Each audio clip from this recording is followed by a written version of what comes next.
No one ever heard of the term race to the top. We didn't know what it meant. Now it's sort of become common jargon. Maybe your local boards of education will talk about their applications and interest in race to the top. But sometimes you wonder whether people actually understand what it is. That race to the top is a federal government program that incents and encourages states to apply for money.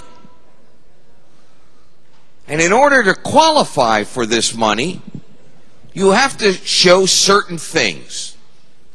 We have to understand what's the prize.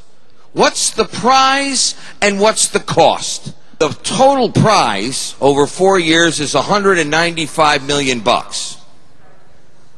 But it's going to cost about $23 or $25 million in order to qualify for the 195. And of the 195, the towns and cities don't get that, all that. They get some of it. 169 towns and cities will benefit to the tune possibly of $100 million, but they got to expend about $25 million to get it.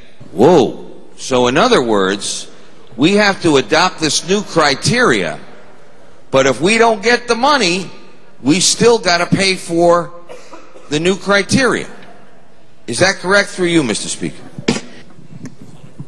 Representative Fleischman. Through you, Mr. Speaker, yes, that is how the bill is written.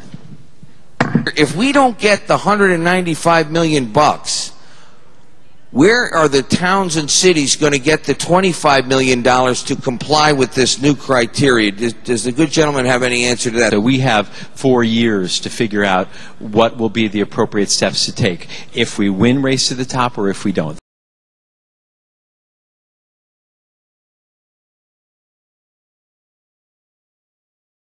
Understanding whether we win Race to the Top or not, by 2014, schools must have in place and pay for on their own this new higher criteria calling for 25% increased high school credits, which goes along with the fact that they have to have more teachers, more equipment, etc. Is that correct? Through you, Mr. Speaker.